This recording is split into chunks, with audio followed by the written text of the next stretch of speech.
Market Hill in Flaxborough had seen artifacts of all kinds displayed upon it over the years: fruit pyramids of the Harvest Parade, a papier-mâché swan from the Amateur Operatic Society's ambitious production of Lohengrin, and once, notoriously, a taxidermied badger with spectacles. The town clerk had insisted it symbolized civic vigilance.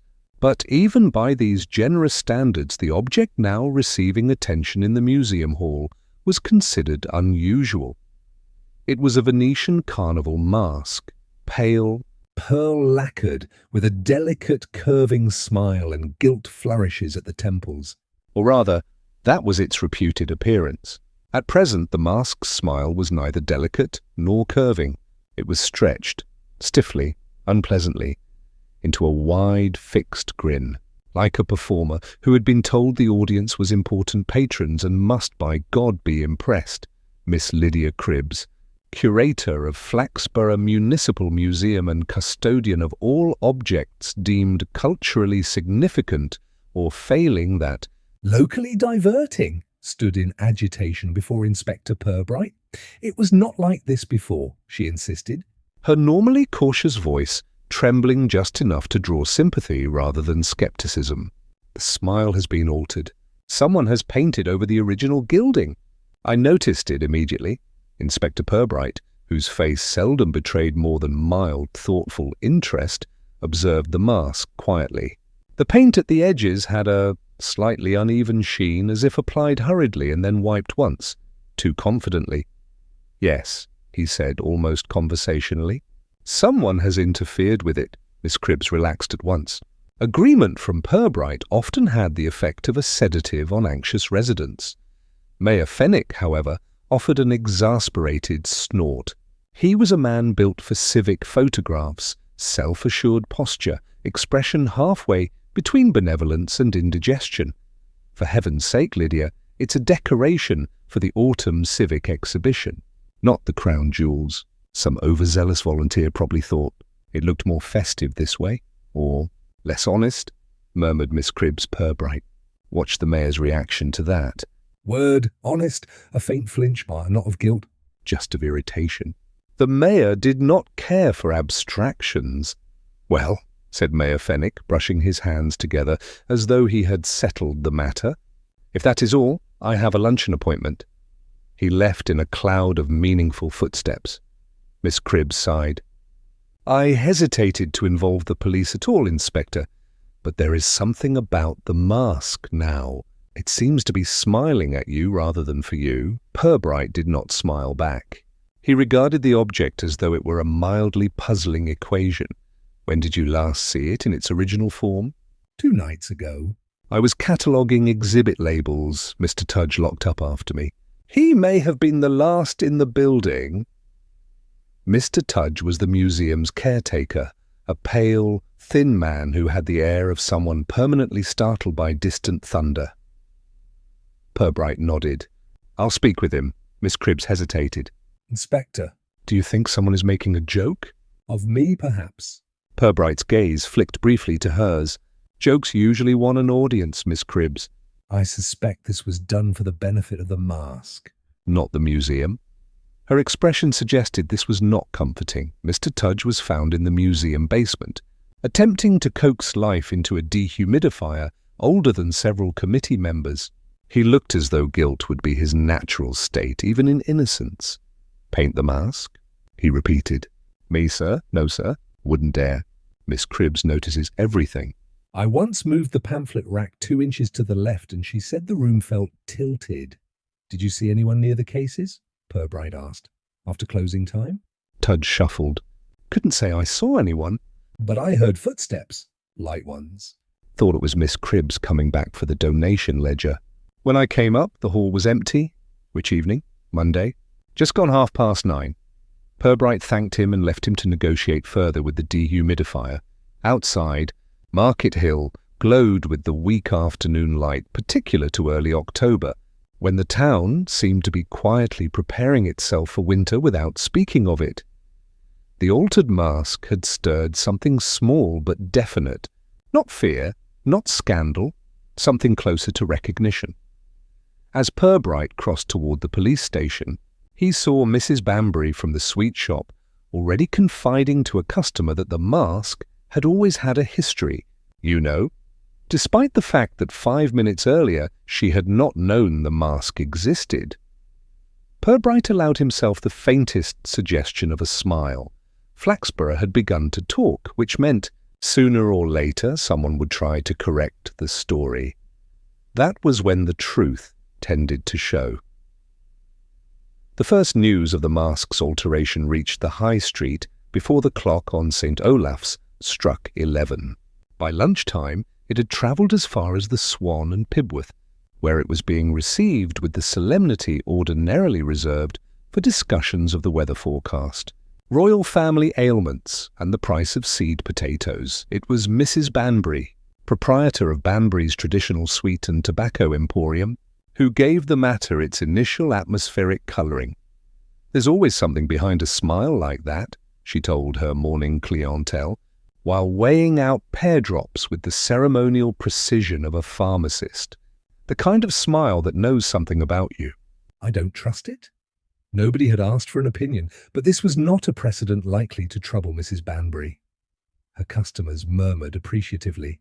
The sweets clattered into paper bags and speculation began its dizzying ascent. By midday, the story had grown several useful appendages. It was now commonly accepted that the mask had once belonged to an Italian opera singer renowned for scandal, that a jealous lover had tried to destroy it, or possibly the singer. Reports were flexible. And that the mask had been donated anonymously because it was unlucky. None of this was true, but the town was enjoying itself far too much to care. Inspector Purbright, meanwhile, was entertaining neither pear drops nor melodrama. He was listening. Listening in Flaxborough meant not only hearing what was said, but the tone in which it was said, who said it, to whom it was repeated, and what detail each speaker chose to either emphasize or omit. The town was a choir of overlapping solos, often off-key and seldom aware of its own harmonies. Purbright listened first to Councillor Chubb. Chubb was a short, round man whose tweed jackets had large, enthusiastic check patterns, as though attempting to compensate for his otherwise unremarkable presence. He was convinced the mask incident was youthful mischief. "Some boy," said Chubb, "has decided to make modern art of it. They do that now, Tear things up and call it commentary. I saw something very similar in Birmingham. They called it installation art. Looked more like an accident at a paint factory." Purbright made a small note, not of the theory, which was unhelpfully vague, but of Chubb's eagerness to close the matter. "When did you last visit the museum?" Purbright asked. Chubb blinked. The museum? Oh, months ago. Terribly busy on the council. Budget season appropriations, the Leisure Facilities Subcommittee has been quite demanding. Purbright nodded politely. Though he knew the Leisure Facilities Subcommittee had not convened since July, having ended its previous session in total agreement on nothing at all. Chubb's fingertips were lightly stained. Reddish, almost lacquer-like, but Purbright did not allow his gaze to linger. There was time for details later. Mrs. Trove, of the Council Housing Office, had a very different recollection of recent events. "Oh, the museum was open late on Monday," she said, arranging coloured folders with great ceremony. "Saw the lights myself when I passed on the bus. I assumed Miss Cribbs had another one of her cataloguing fits. The woman can't sleep unless she's alphabetized something. You didn't see anyone entering or leaving?" Purbright asked. Mrs. Trove frowned thoughtfully. "Well, there was someone. Thought it was Councillor Chubb, actually. Same shape. Rotund. Rolling gait like a man trying to outrun his own digestion." Could have been him. Could have been someone wearing an overcoat and gilt. One tends to squint on those buses. The windows smear in the rain. Purbright thanked her and left before she could begin recounting her personal campaign against streaky glass, which was an oration generally requiring refreshments and at least half an hour. By late afternoon, the museum had become a discreet pilgrimage site for the curious. People walked past the case containing the mask with the cautious fascination one reserves for toads, waxworks and second cousins known to have episodes. Miss Lydia Cribbs, who had managed museums through budget freezes, historic mould, and 14 successive chairpersons of the Cultural Heritage Committee, found herself at last genuinely rattled. She was speaking now to Dr. Archibald Mannering, the town dentist and treasurer of the Museum Friends Society, a man whose interest in art was largely limited to pictures that hung straight and didn't make guests uncomfortable. "I tell you," Miss Cribbs said, the original smile was subtle, charming even. "This!" She gestured delicately toward the mask. "This looks like a threat disguised as cheer." Mannering peered. "Could be a restoration gone wrong. No restorer would dream of altering an expression. One cleans cracks and varnish." "One does not." Her voice thinned. "Rewrite a face." Purbright, observing from a polite distance, noticed something small and easily missed. A faint hairline of red paint beneath the mask's chin. A drip. Someone had tilted the mask when applying the paint. Someone inexperienced or rushed. He also noticed something about Miss Cribbs's distress. It was not vanity, not outrage at vandalism. It was recognition of what, he could not yet say. Outside on the museum steps, the conversation had already turned superstitious. "Looks like it's laughing at us," said Mr. Hargate, who had not been inside the building at all but felt spiritually informed. "My cousin in Shepsham heard it used to belong to a cult," added his companion, who had never had a cousin in Shepsham. Third bystander declared that the mask's new smile resembled the exact expression worn by the late Mrs. Belden the day before she threw the prize roses at the church fete. This comparison was considered deeply persuasive. It was Mrs. Banbury, however, who delivered the day's definitive word on the matter to a small cluster of receptive ears.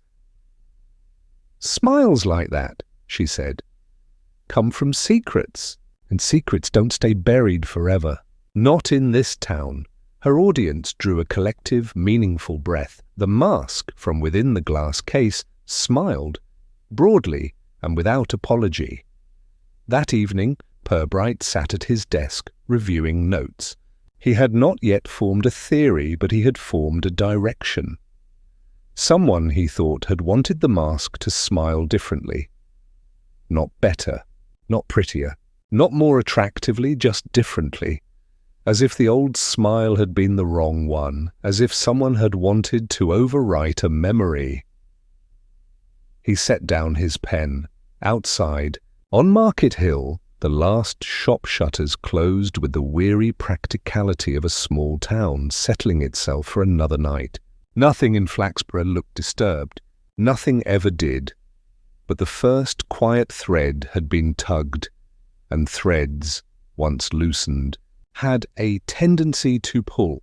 If Flaxborough possessed a barometer for social weather, it would almost certainly be the Ladies' Garden and Improvement Society.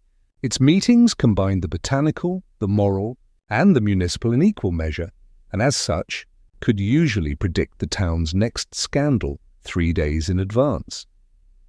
The society met every second Thursday in the reading room of the Methodist Hall, an establishment that smelled of tea, varnish, and the persistence of opinions. Mrs. Warmer, the chairwoman, ruled proceedings with the crisp authority of a woman who had once been nearly chosen for the parish council and never entirely recovered.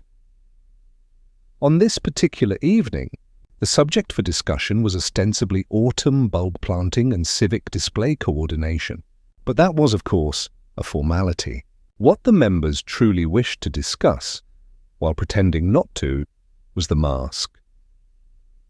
"Before we proceed," Mrs. Warmer began, tapping her teaspoon for order, "I must remind the meeting that gossip has no place in a horticultural society."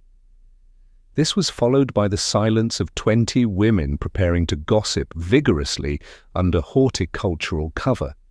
Mrs. Pringle, who had once seen a murder mystery on television and therefore considered herself qualified in matters of intrigue, said, I hear it wasn't vandalism at all, but revenge. Evidently the mask belonged to someone who was, well, Let's just say talked about. Miss Blenkinsop, a retired governess who had trained generations of children in the perils of speculation, added darkly, things like that carry energy. Tampering with it might release something best left sealed. Mrs. Warmer frowned. We are not releasing anything, Miss Blenkinsop. We are improving the flower beds outside the municipal library. please confine your energies accordingly. But the tide had turned.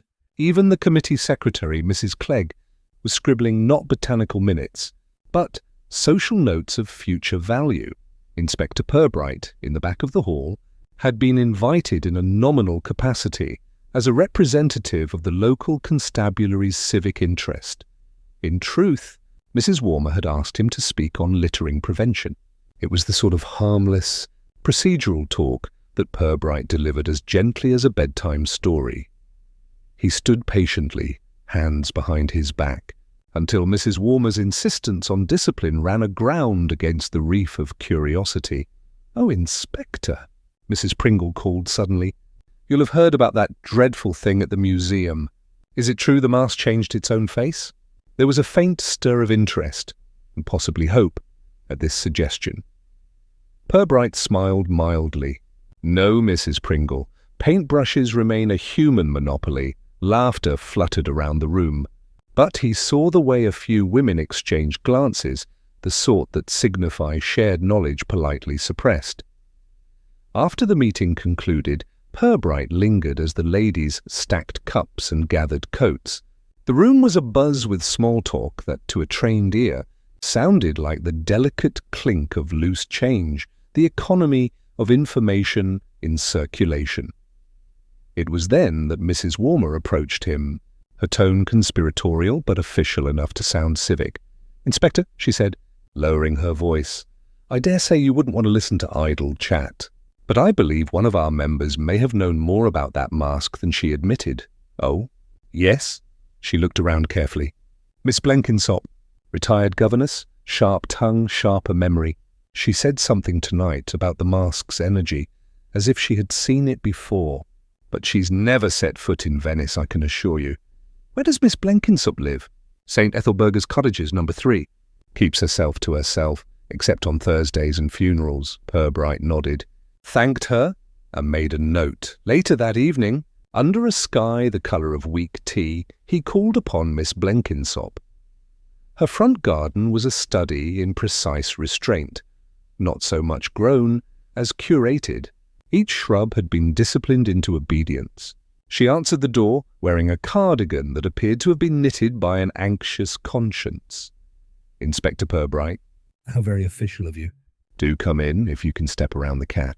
He's philosophical, but slow. Inside, the cottage smelled faintly of lavender, toast, and past disapproval. She ushered him into a parlour that might have belonged to any respectable Flaxborough spinster, though the glass-fronted cabinet of curiosities in the corner was rather more intriguing.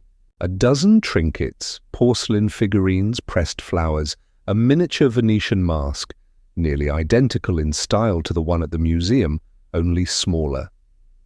Purbright examined it quietly. An attractive piece. Miss Blenkinsop followed his gaze, eyes narrowing. "Souvenir. From a theatre collection once kept at the old costume shop in East Row. They sold off the contents years ago." Too many associations. What sort of associations? "Oh, the usual provincial drama. Love affairs, debts, humiliation, Flaxborough doesn't do crimes, Inspector, only embarrassments," Purbright smiled faintly. And yet the mask reappears. Miss Blenkinsop looked at him sharply. "That's not my doing." "If you're implying—" "Not at all," Purbright interrupted, still mild. "Only that one hears it was repainted." She was silent a moment too long. "Paint fades," she said finally. "People repaint what they wish to see." Purbright inclined his head. "Indeed." When he left the cottage, the air had turned chill and damp. Somewhere in the distance a clock struck 8, and from the churchyard came the muffled cough of an old bell refusing to give up its duty. He turned back once and saw Miss Blenkinsop watching him from behind the curtain, not suspiciously, but warily, like someone expecting the past to tap politely on her door. Back at the station, Sergeant Love arrived with news of a development that would have delighted Mrs. Banbury. "Sir, we've had a call from the Gazette office. Someone left a note under their door last night." "About the mask?" "Yes, sir. Typed. Said it wasn't changed, it was corrected." Purbright took the paper. It was neatly folded, the edges trimmed. A single sentence, no signature. He reread it twice, then set it down. "Corrected?" he repeated softly. "That's an interesting word. Suggests the mask was wrong before." "In what sense, I wonder?" Love frowned. "You think it's art talk, sir?" Purbright gave the ghost of a smile. "In Flaxborough, Sergeant, nothing called art survives without a social motive." "Someone wanted to erase something." "Or someone," he leaned back, eyes half closed. "Do you know, love, the hardest crimes to notice are the ones committed politely. The kind where no one quite remembers when something went missing. Only that it's different now." Love nodded uncertainly, as he usually did when Purbright became philosophical after 6 o'clock. Outside the window, Market Hill was quiet, the museum's upper windows faintly lit. Inside one of them, the mask waited in its glass case, smiling the wrong smile, and somewhere in the town, someone else, perhaps more than one, was beginning to feel the faint, tightening itch of conscience. The first convenience suspected was a matter of civic relief rather than investigative triumph, when Councillor Chubb announced, with the gravity of a man presenting a balanced budget, that he had identified the culprit responsible for the mask's alteration. "It's obvious," he declared, standing in the doorway of the police station as if unveiling a minor statue of himself. Young Derek Pym, known hooligan, repeated offender in matters of public display. Sergeant Love, who had once seen Derek Pym attempt to steal a traffic cone while wearing it, looked torn between skepticism and reluctant plausibility. Purbright, seated at his desk, raised an eyebrow no more than a millimetre. "Your evidence, Councillor?" "Evidence?" Chubb looked momentarily taken aback, as though the question was in poor taste. "Why, the boy was seen in the vicinity. Mrs. Trove's nephew spotted him near the museum loitering, which is what these lads do before vandalism. I need hardly remind you of the bunting incident." "Ah, yes, the bunting incident." A back-page catastrophe during which the colourful strands decorating the town square had been discovered missing on the morning of Flaxborough's Founders' Day parade. They were later recovered tied between bicycles in a field, forming the words, "Help, I am bored." Derek had been suspected, though never quite proven guilty. Furthermore, Chubb continued, buoyed by his momentum, the fellow has artistic pretensions, does sketches, took a class. That sort of thing leads to mischief, Purbright regarded him placidly. Vandalism is a broad step from watercolours, Councillor. Chubb waved this off. Creative temperament, no respect for boundaries. I propose we bring him in, warn him, and return the mask to its former expression. Purbright closed a file gently. The sound quiet, but decisive enough to suggest that a change of subject was imminent.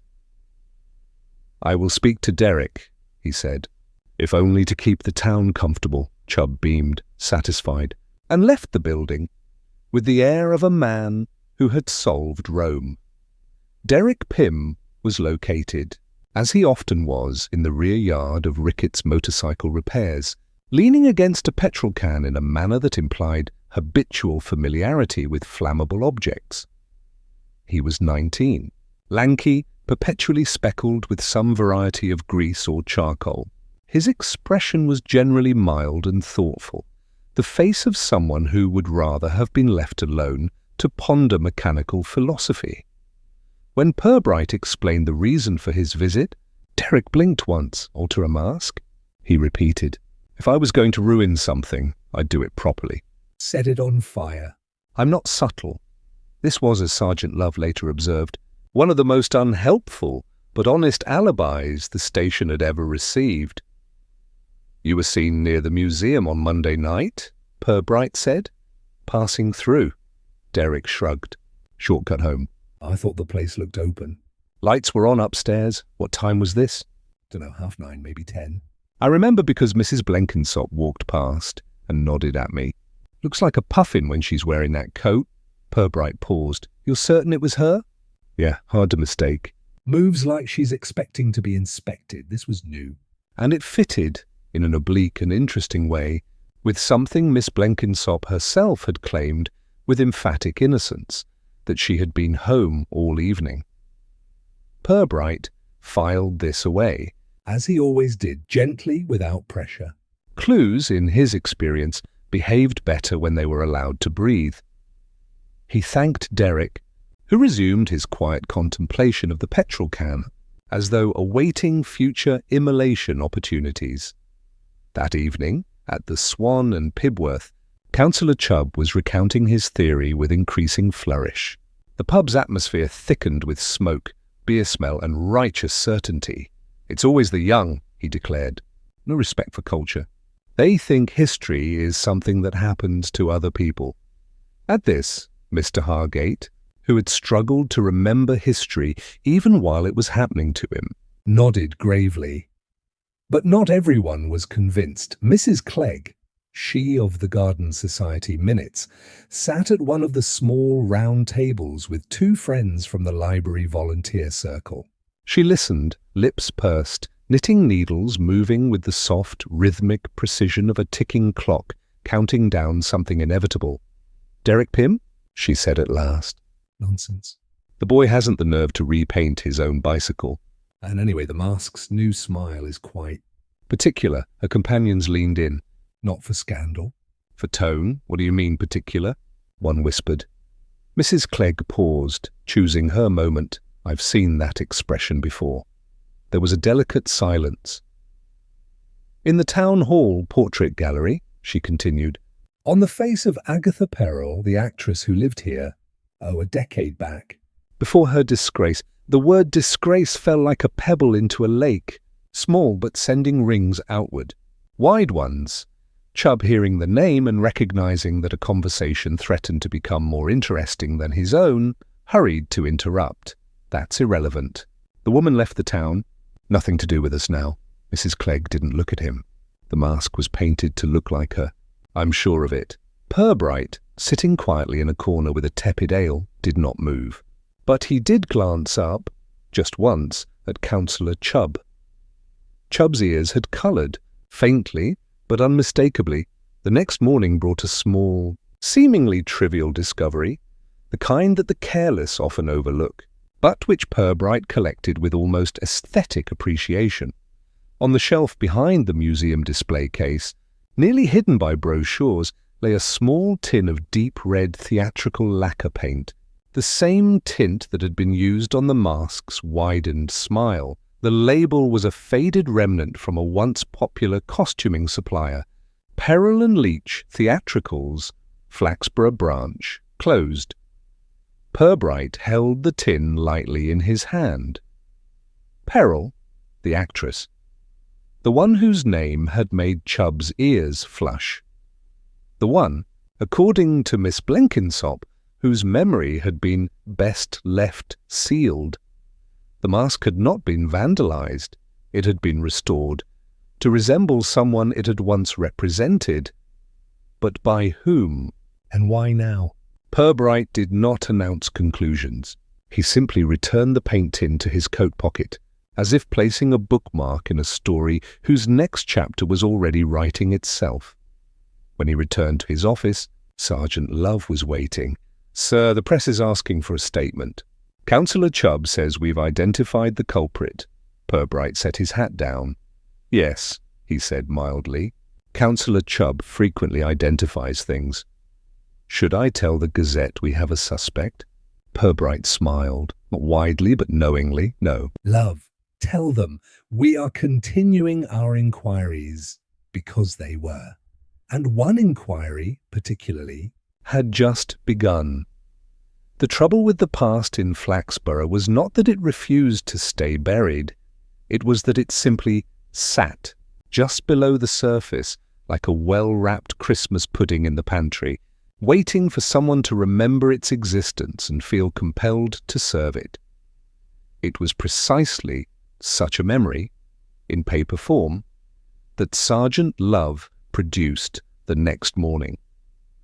"Found these, sir," he said, placing a small brown envelope on Purbright's desk.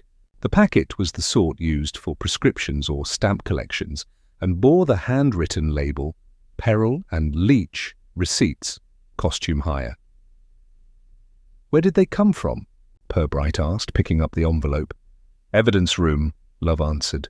From that time, the museum board wanted to audit its acquisitions. After the Egyptian scarab incident, Love added this last part with a diplomatic cough, the incident having been less. International smuggling conspiracy and more.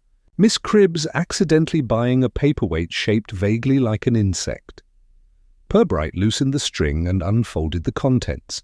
Neat, typed invoices, curling at the edges dated between 9 and 12 years ago.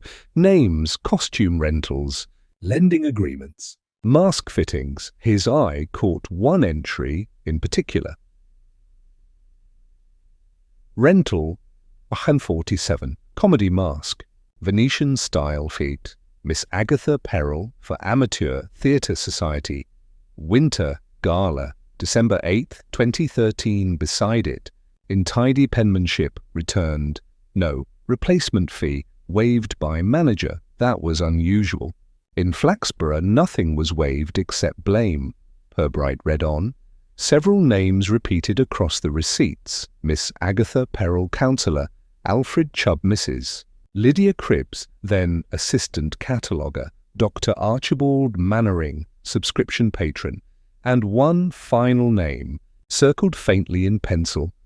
Mrs. Hester Lowe. Purbright did not react outwardly, but he lingered on that last entry. Hester Lowe was a name that had all but evaporated from Flaxborough conversation, not through scandal or death, but through silence. She had once been secretary of the town's theatre society, wife of the postmaster, and widely regarded as a woman both kind and curiously watchful. She had moved away abruptly. No explanation, no farewell supper, and no rumours sufficiently robust to replace one, which, in Flaxborough, was itself suspicious. Love peered over the receipts as though hoping to recognize a revelation. "So the mask belonged to the actress, then?" "Possibly," Purbright said. "Or perhaps to all of them." Love blinked. "All of them, sir?" Purbright closed the envelope. Town memory is communal, Love. So are its denials. The next call Purbright made was to the home of Dr. Archibald Mannering, the museum treasurer and selective enthusiast of art. Mannering lived in a well-appointed house in one of the newer developments, the sort built to appear as though it had always been there. While managing to look faintly startled by its own modernity, he welcomed Purbright inside with the brisk hospitality of a man who had already rehearsed several plausible explanations. "Pay me, dear Inspector, to take tea. I've just finished decanting this morning's blend." Purbright accepted a cup, though he suspected any flavour present had been morally boiled out of it. "I came across some receipts," he said, "from the old theatrical costumers. You were listed as a patron." "Oh yes," Mannering said lightly. "A long time ago." Amateur dramatics are terribly earnest. Lowlanthi, wasn't it? Or perhaps the Beggar's Opera. We tried to cultivate culture. Difficult thing, culture. Doesn't always take. Miss Agatha Perel was part of that group. Mannering's stirring spoon slowed.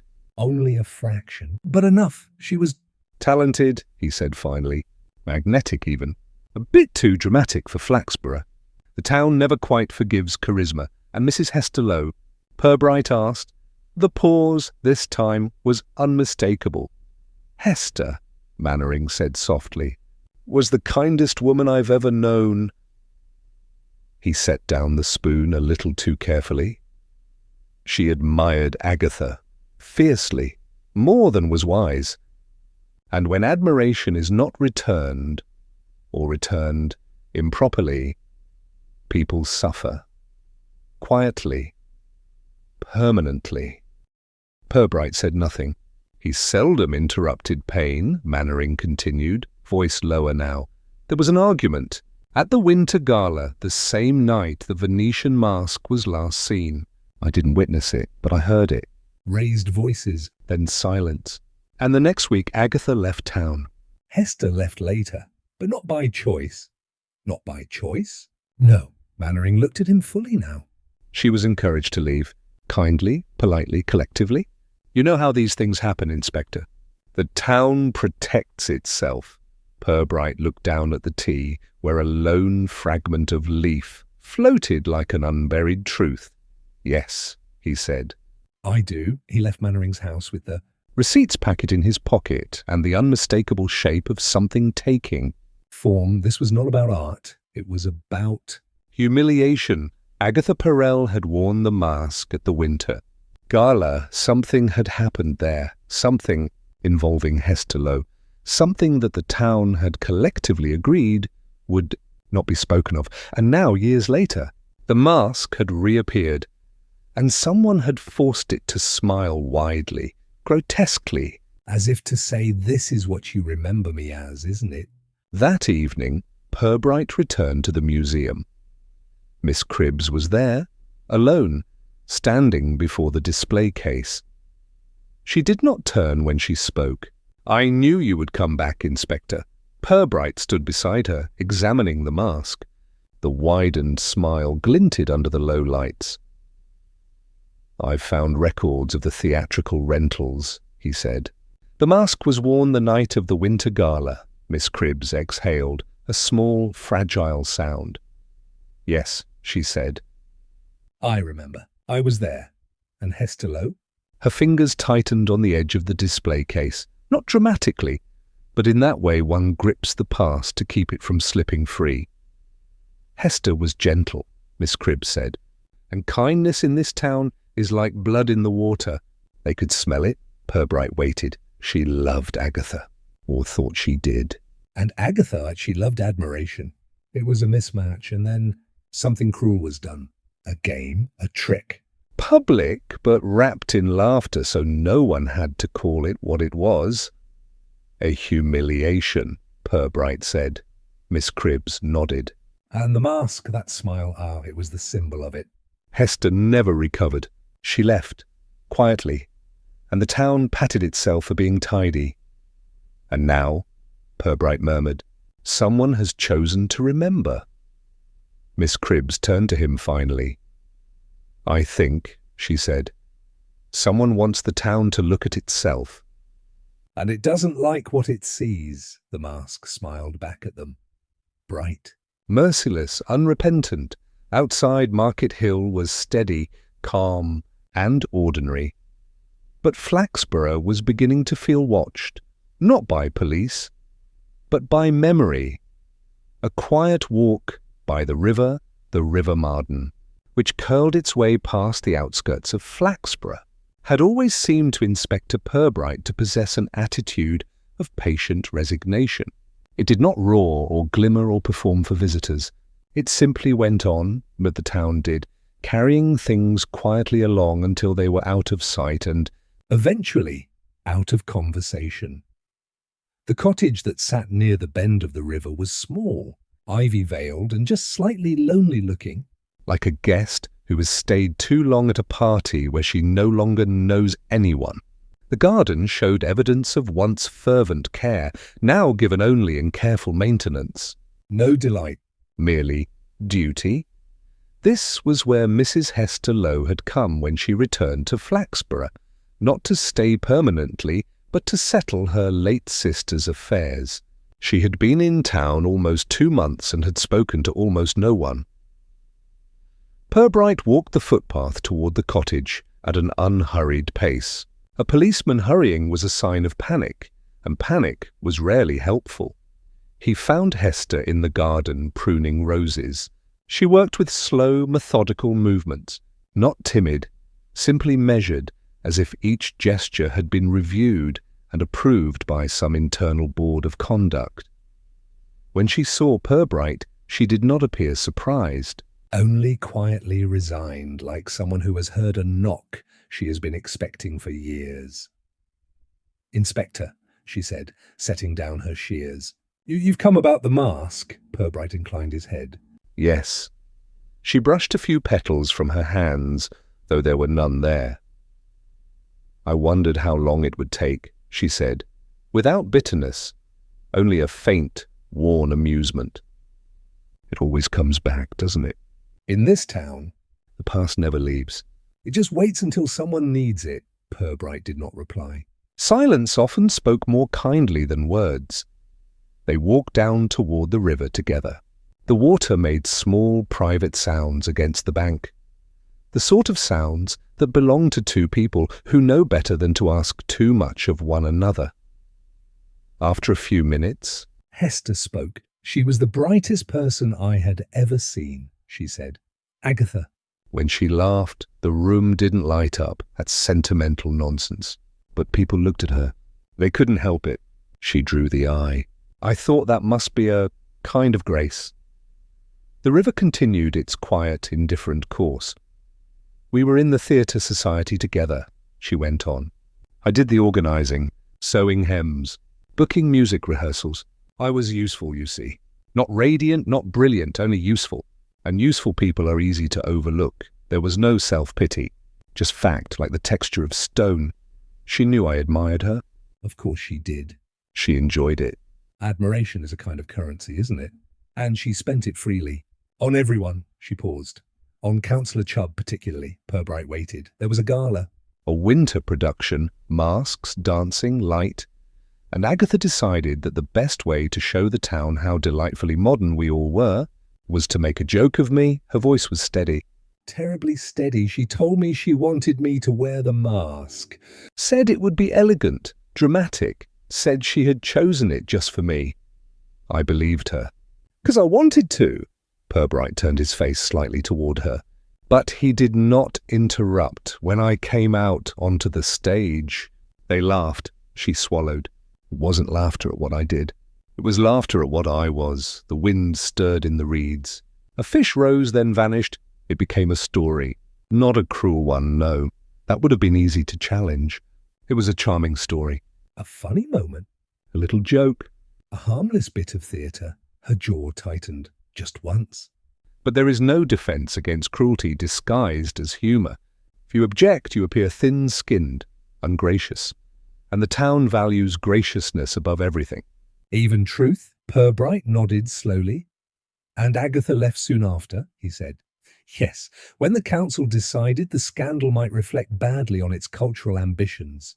And the town, kind, polite, frightened town, made sure she understood she was no longer welcome. As for me, you left to avoid being the story, Purbright said gently. Hester exhaled. Not relief, but recognition. Yes. They walked a little further. A moorhen darted across the water like an indecisive thought. Someone has repainted the mask, Purbright said softly. Someone wanted to make the smile unmistakable. Hester looked out over the river. I didn't touch it, she said. Truly, I have no desire to return pain to this place.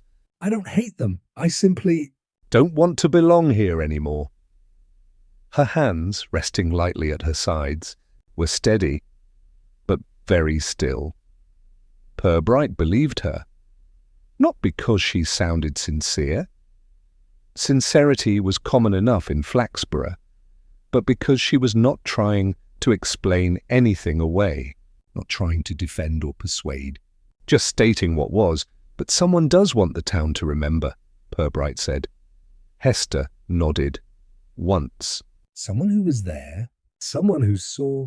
Someone who regrets not speaking then, and is speaking now, through paint instead of apology. Purbright let silence settle between them, not as distance, but as acknowledgement. I am not asking you to give me a name, he said finally. Good, Hester said. Because I won't, not defiance. Just boundary. But, Purbright continued, I would ask you to tell me one thing. She waited. When Agatha left, did she leave angry? No, Hester shook her head. She left hurt.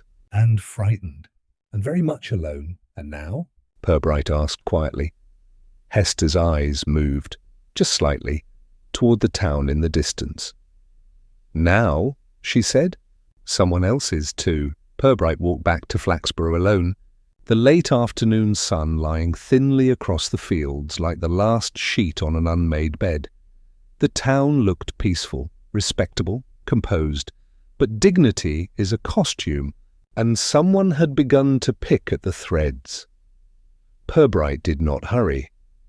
Truth did not respond well to haste, and memory had already woken. A broken display case, the museum alarm, did not ring. This was the first and most curious fact.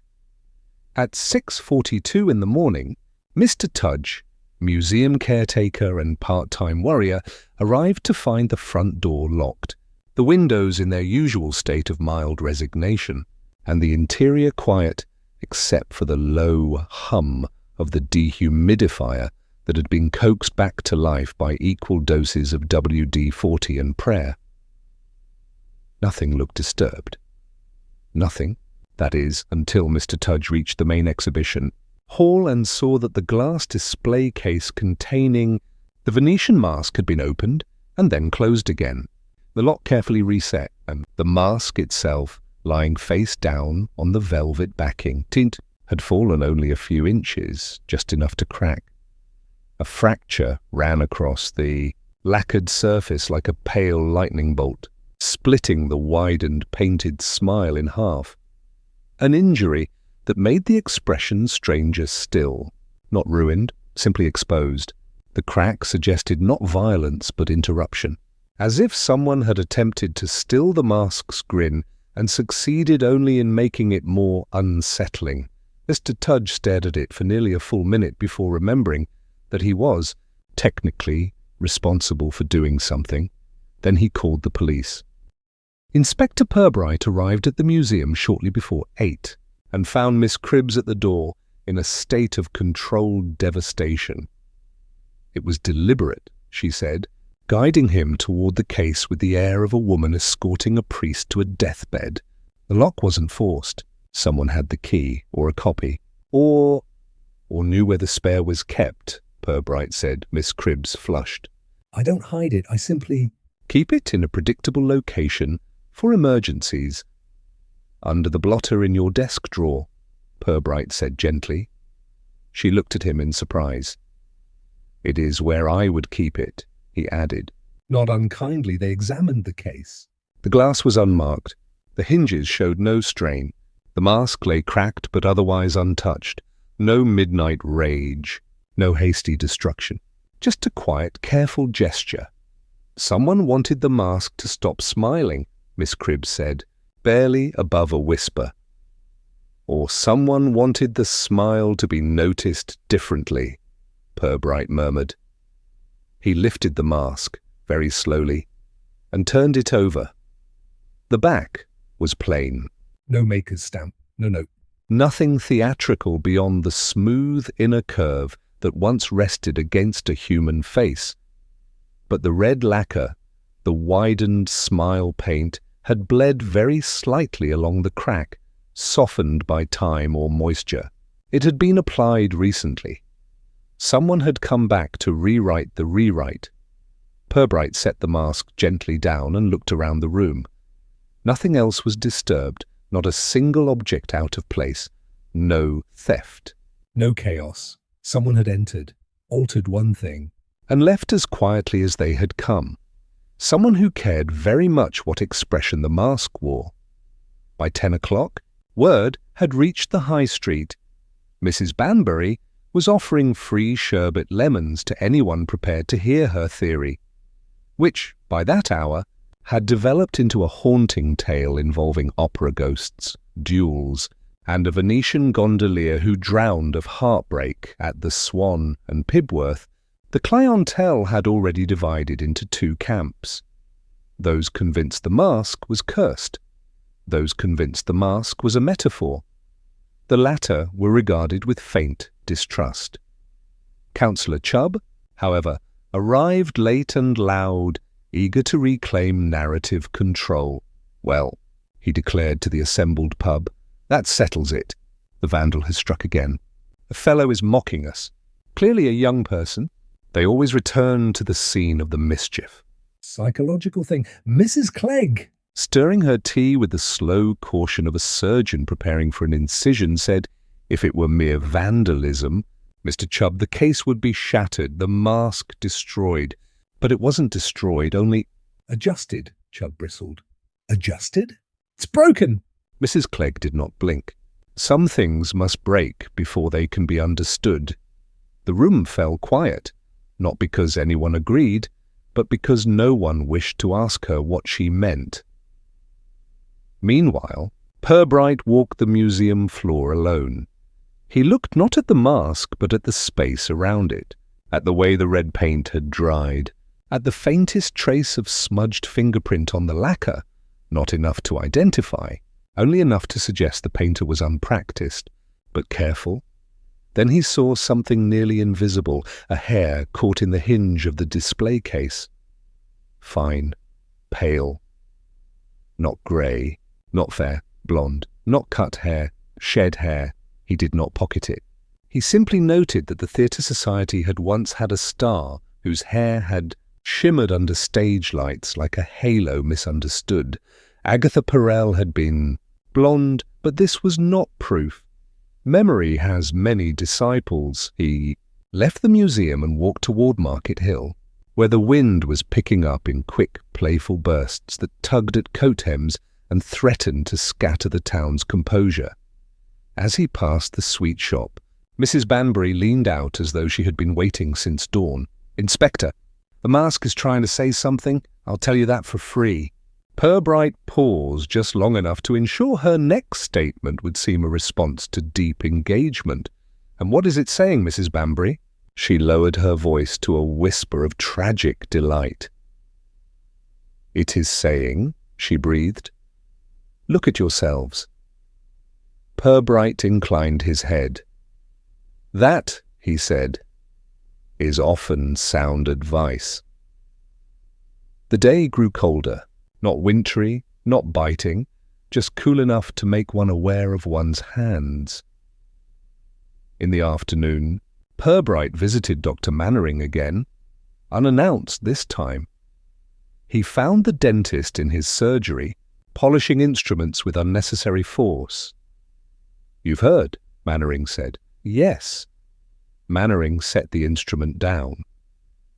"Do you think it was revenge?" Purbright considered. "No." Mannering looked sharply relieved and sharply troubled. "No," Purbright repeated. Revenge wants to hurt. "What we have here is something else." A very old memory, being Balanced, Mannering sat back, hands folded in his lap. Not elegantly, but tiredly. "You think Agatha has returned?" Purbright did not answer. He did not need to. That evening, as dusk cloaked Flaxborough in the soft melancholy of early autumn, Purbright returned to the river path. The cottage windows were dark. Hester Lowe had left, not permanently, perhaps only for an hour, perhaps to avoid sight, or inquiry, or memory. She had taken nothing, not a valise, not a shawl. But the garden gate was unlatched. The roses she had been pruning that morning lay scattered where they had fallen. A kindness interrupted, a silence disturbed. Purbright stood on the path, watching the river move with its usual, indifferent patience. The mask had been made to smile, then forced to stop, but neither change had restored it. Someone was trying to tell the town something, and now the town would have to decide whether to listen or look away again. Purbright suspected it would choose wrong. Towns usually did conversations at dusk, the day after the mask was cracked. Flaxborough seemed to behave with a deliberate and exaggerated normalcy. When a town fears something, it does not hide, it tidies. People stood a little straighter while walking down the high street. Shops arranged their window displays with nearly heroic neatness. Even Mrs. Banbury wiped her counter twice between customers, the cloth trembling faintly in her hand. Fear, in Flaxborough, was never admitted in words. It expressed itself in tidiness. Inspector Purbright noticed this as he crossed Market Hill, nodding to passers-by, acknowledging greetings, offering the sort of polite half-smiles that reassured the town that the police, at least, regarded life as manageable, which, in a limited sense, he did. But something had shifted. Not the crime. The town, something was remembering. And memory, once stirred, had sharp edges. Purbright visited Mrs. Clegg next, she of the Garden Society minutes, and the manner of a woman who knew how to fold guilt into polite behaviour until it came out looking like good manners. She lived above the library, in a tidy flat with lace curtains that never moved. The air smelled of tea and lavender furniture polish. "Oh, Inspector," she said, pouring tea with hands that remained perfectly steady. "I assume this is about the unfortunate accident at the museum." "It was not an accident," Purbright said gently. Mrs. Clegg's smile was slight. Not offended. Not surprised, merely accepting. "No," she said. "I suppose it wasn't." She settled opposite him, the chair arranged so her back never faced the window. A person who liked to see what approached. "You were present at the Winter Gala," Purbright said, "not as an accusation, but as a statement of geography." "Yes." A tiny sip of tea. Nearly everyone was. "And you remember the incident with the mask?" Mrs. Clegg didn't flinch. She had the self-control of someone who had once made a decision to forget, and done so rigorously, but not completely. "Hester was," she began, then paused. There was a long stillness. "She was kind," she said finally, "and Agatha was cruel in the way charming people can be when they believe kindness is admiration by another name." This was not gossip. This was truth that had been waiting to be spoken. Purbright inclined his head, allowing space. "Did you say anything then?" he asked. "No." The word fell like a dried leaf, light but final. "No," she repeated, because the joke seemed harmless, because we all laughed. Because laughter is easier than saying, "Stop!" Because we were proud to have an actress in town, someone from elsewhere, and because I didn't want Hester to think I pitied her. Purbright said nothing. Mrs. Clegg's hands, resting neatly on her lap, were utterly still. "It wasn't until she left," she continued quietly, "that I realized silence can be crueler than mockery. We were all very polite." "And she went away alone?" She finally looked up. "So you see, Inspector Wenorway, when you ask who is responsible—" "You are asking the wrong question." Purbright nodded. "Yes," he said. "I suspected as much." At dusk, Purbright walked to the river path. It had become a habit over the last few days, though not one he would have called intentional. He found someone already there. Dr. Mannering stood by the water, hands in his pockets, shoulders hunched against the cool air. He looked like a man who had stopped pretending he didn't know why the river called to him. "Thought you might come," Mannering said. Without turning, Purbright joined him, saying nothing for a moment. The river moved softly, a low, continuous whisper, like a secret too tired to be sharp. "You were fond of Agatha," Purbright said. "Everyone was," Mannering replied. "Everyone who wanted to feel a little warmer. A little less ordinary." "Fond," Purbright repeated. "And also Mannering's eyes closed. Yes," he said. Also that. The sky had shifted into the soft bruise colours of evening. A single lamp flickered to life near the footbridge. "You didn't defend Hester," Purbright said. Again, not accusation, recognition. "No," Mannering said. His voice was very quiet. "Because if I had, I would have had to admit that I saw her pain. And I didn't want to see it. I wanted to continue seeing what was warm and bright and easy." He exhaled long and slow. And when Agatha left, I did nothing. When Hester left, I did nothing. I told myself that doing nothing was neutral. A pause. It wasn't. Purbright let this settle into the river air. And now, Purbright said softly, someone is doing something. Mannering nodded. It won't help, he said. No, Purbright agreed. But they don't expect help. They expect to be seen, the word hung between them, like the mask, like the smile. Like the crack. As darkness deepened, a figure appeared at the far end of the path, walking slowly, deliberately, coat drawn close against the cool. Miss Blenkinsop. She did not approach them directly. She stopped a short distance away, looking out at the river. Purbright watched her. Mannering watched Purbright. No, one spoke. The town had reached a point of shared silence, the kind that precedes confession or collapse. Miss Blenkinsop finally turned her head, just enough to be heard. It should have been mended, she said. Purbright did not ask what she meant. The mask, the memory, the wound, all of it. All of it should have been mended, but it had not been, and now someone was trying, clumsily, desperately, dangerously, to mend it by breaking it again. When Purbright walked back toward town, the street lamps flickered on in slow succession. One by one. Patient, inevitable. The rain began lightly, just mist, enough to soften outlines, enough to blur distinctions. Flaxborough looked almost gentle in the half-light. But Purbright knew what came next. When memory rises, someone breaks. Not loudly, quietly, and soon. Flaxborough's supper hour was a reliable ritual. At precisely 6 o'clock, curtains were drawn just far enough to suggest privacy without implying secrecy. Kettles boiled. Wireless sets murmured.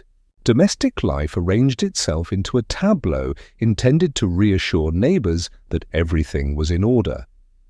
This evening, however, order felt uncertain. The air held the texture of an unspoken question. Inspector Purbright was dining, as he occasionally did, at the home of Dr. Mannering, not by formal invitation so much as by gentle expectation.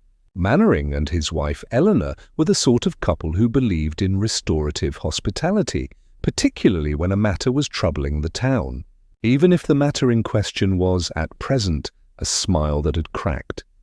The table was neatly set, though not extravagantly. Eleanor Mannering served shepherd's pie with the quiet efficiency of someone who understood that food could not solve grief, but might hold it still for an hour. The conversation began with harmless topics, the state of the allotments, the latest attempt to repaint the Methodist Hall entrance, the weather's refusal to choose a direction. Purbright contributed only occasionally, lightly, enough to encourage warmth, but not enough to distract his thoughts. It was Eleanor who asked, with gentle sincerity, "And how is the investigation progressing, Inspector?" Purbright dabbed his napkin lightly. "Progressing," he said, "though not toward the culprit, so much as toward the motive." Mannering looked down into his glass. Eleanor watched them both. "It is an odd thing," Purbright continued, "to consider that a crime may be committed not out of hatred, but out of remembrance." Eleanor set her fork down. She did not look alarmed, merely thoughtful. "Some things," she said softly, "are done because they needed to be done years earlier." There was silence. Not awkward, not heavy, just precise. Mannering's hand tightened slightly around his glass. "Memory is dangerous," he said. "People embellish. People forget. People reshape events to comfort themselves. Or to defend themselves," Purbright said. Mannering nodded, but did not meet his eye. Eleanor spoke again, and here came the remark, not intended as revelation, not offered as confession, but delivered with the softness of a person who has long stopped fearing truth. "Hester used to eat dinner with us, did you know?" she said, looking at neither man, before she left. "We thought it might be comforting." "The town wasn't very kind to her then." Mannering closed his eyes. "Just briefly. We didn't do much," Eleanor continued. "But we did something. We wanted her to feel less alone." Purbright watched her carefully, not because her words were unusual, but because Mannering had never mentioned it. "And Agatha?" Purbright asked quietly. "Oh yes," Eleanor said. "We had her too, before everything happened." Funny, isn't it? They both sat at this table. Never at the same time, of course. She smiled a very small smile, one with sadness but no apology. "And Alfred Chubb sat there," she added, gesturing to the chair Purbright currently occupied. The night of the gala planning meeting, Mannering's eyes snapped open. Purbright did not look at him. "Did he?" Purbright said. As if discussing weather patterns. "Oh yes," Eleanor said, quite unaware of the silence that began to bloom. "He came early, to speak privately with Agatha. Something about a misunderstanding involving a fundraising letter. Agatha said he had misrepresented her generous offer of performance." She laughed, of course. She always laughed. "But he didn't." She paused lightly, as one pauses when realizing a memory is growing teeth. "I remember thinking she was playing with him," she said. "And that he knew she was playing with him." "And that it hurt him terribly." The room became very quiet. Mannering spoke at last. His voice was low. "Eleanor," she stopped, not because she understood the mistake, but because she understood the tone Purbright did not press. He simply bowed his head in thanks. Eleanor looked confused only for a moment. Then her expression changed, just slightly. The way someone's face changes when a locked drawer in the mind opens by itself. "Oh," she said. Nothing more. Just, "Oh." When Purbright stepped outside into the cool evening, the street lamps had already begun their soft amber glow. The sky hovered in that uncertain hour between blue and indigo, where edges blur and outlines soften. He walked without haste toward the square. The town was calm, too calm, the calm of something contained. He passed the sweet shop. Mrs. Banbury was closing up, wiping the glass door with brisk circular motions that suggested emotional preparation. "Evening, Inspector." "Good evening, Mrs. Banbury. You'll solve it soon, I suppose?" "Yes," Purbright said. She stopped wiping. "You don't sound pleased about that." Purbright paused. "I'm not sure," he said. "The truth will comfort anyone." Mrs. Banbury nodded, not with gossiping excitement now, but with a tired, surprising wisdom. "Truth rarely does," she said. "It just demands to be seen." Purbright walked on until he reached the museum. It was dark, silent. The cracked mask inside waited like a thought no one wished to finish. He stood outside the door, hands in his coat pockets, breathing slowly. Eleanor Mannering's remark had not named the culprit, but it had done something far more useful. It had placed Chubb, Agatha and Hester in the same emotional orbit. It had placed hurt where everyone else had. Claimed humor, it had revealed that someone had seen the original cruelty, silently, and had not intervened. Someone who could no longer bear that failure. Someone who believed they were now correcting the town's memory, but whether that someone wished to heal or punish remained unclear. Purbright knew only one thing. Whoever had altered the mask was not done. The next act had already begun to form. The town had gone still, and stillness in Flaxborough always meant something was about to move. The revelation in the council chamber had been arranged with the solemn tidiness of a room preparing to deny anything unfortunate. Its oak chairs formed a polite semicircle. The long green felt table waited like a cricket pitch where reputations, rather than wickets, were liable to collapse.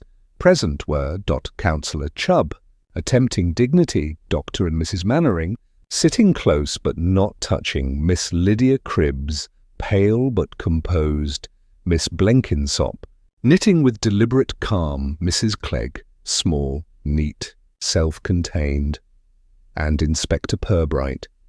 There were others too, observers, but they were the quiet, respectable kind whose presence carries the weight of witness, not commentary.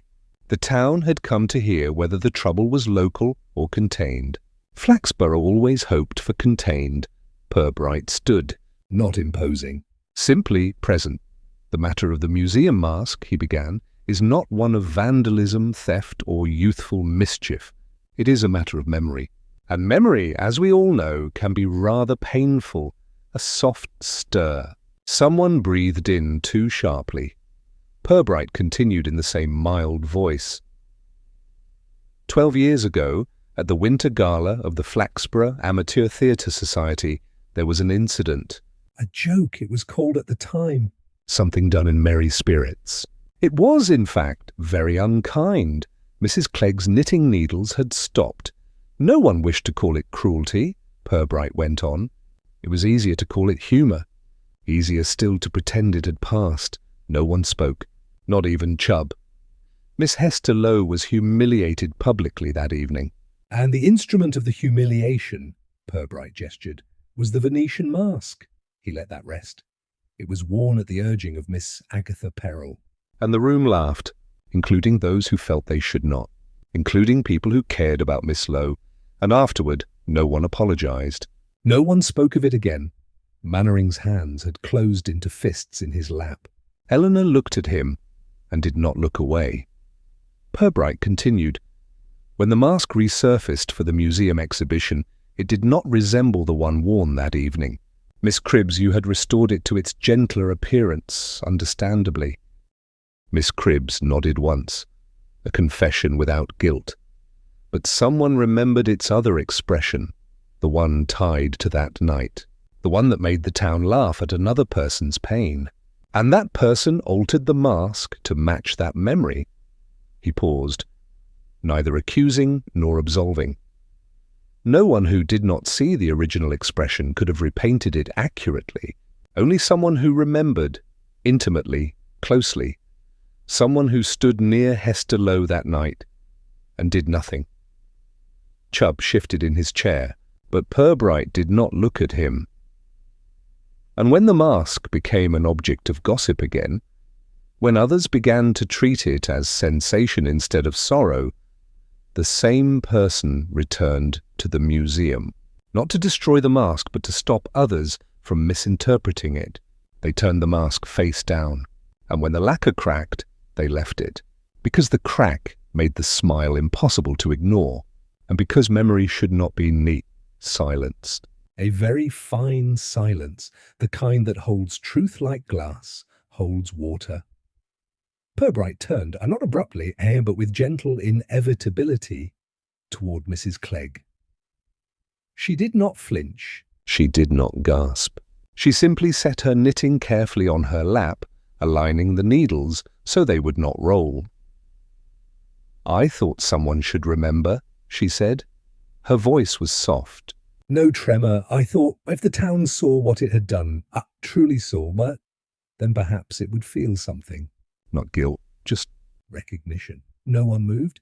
I didn't mean to break it, Mrs. Clegg continued. I only meant to turn it, to stop the others looking at it like a curiosity. But the paint cracked.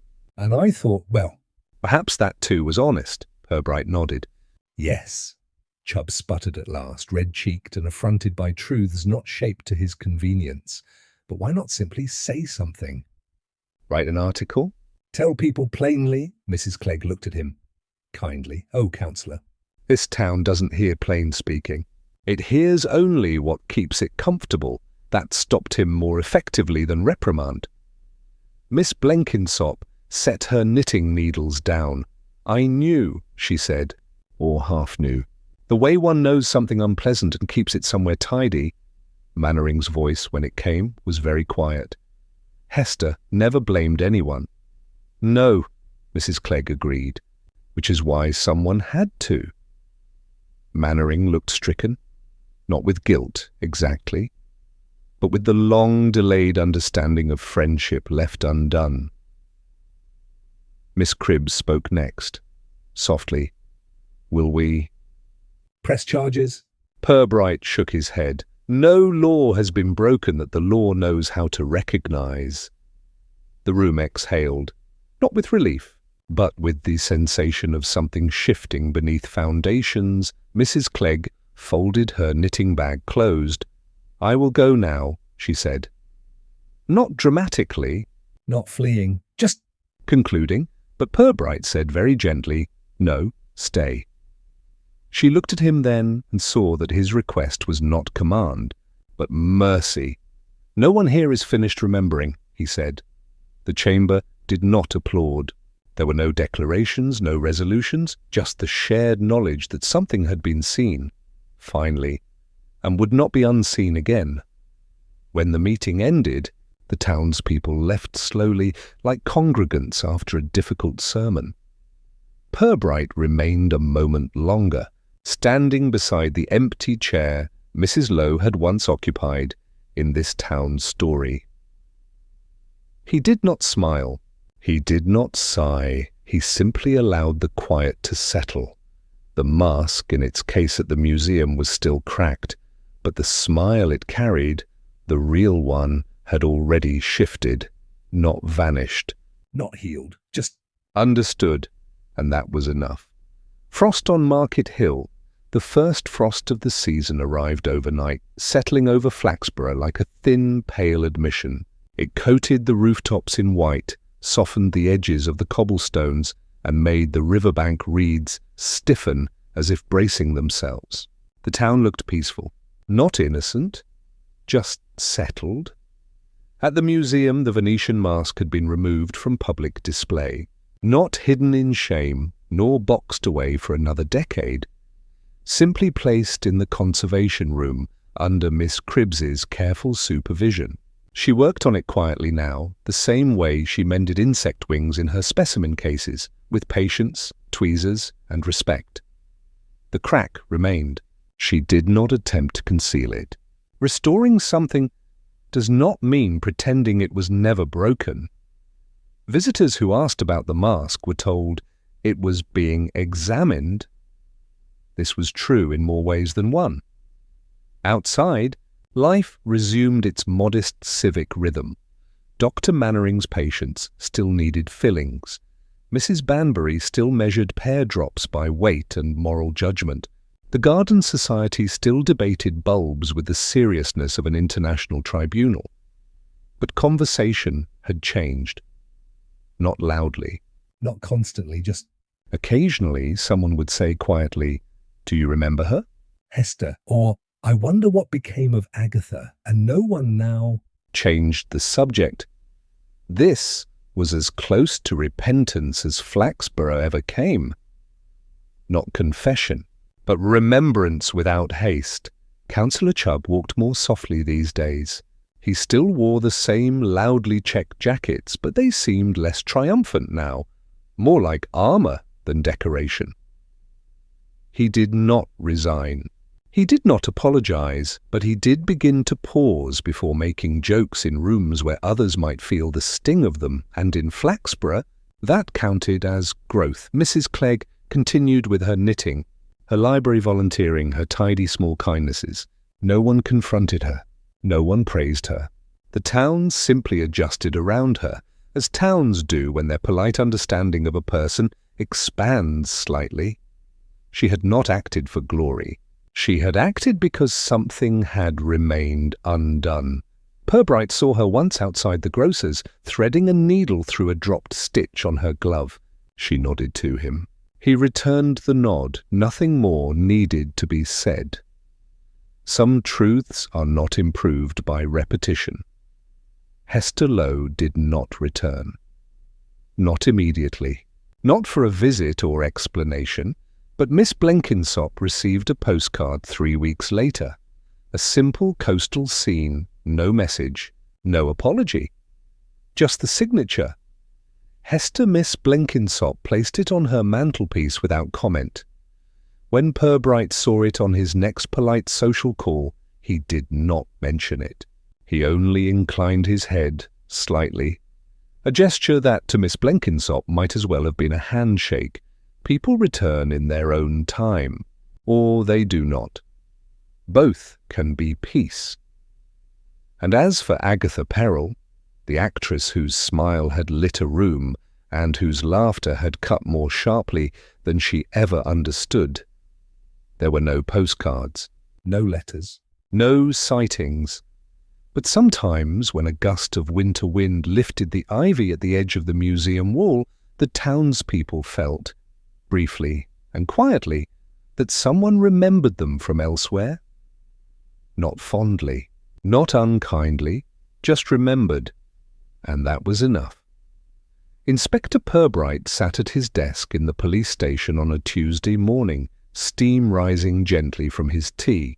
The paperwork before him concerned parking permits and a dispute over the placement of municipal bins, the ordinary work of a town that wished above all to seem ordinary. Sergeant Love entered with his usual combination of purpose and mild bewilderment. "Morning, sir." "Morning, Love." No further inquiries about the museum matter. "Sir?" "No," Purbright said, not looking up from his forms. "It has reached its conclusion." Love nodded, relieved, though uncertain why relief made him a little sad. Purbright signed the final page, sipped his tea, set the cup down. Outside, frost shone on Market Hill like a thin, fragile truth, visible only when the light caught it just so. The town had not changed dramatically. Towns seldom do, but it had shifted, just a fraction, just enough. Sometimes that is the most one can ask. Purbright opened the next file. Life continued, quietly, as it must.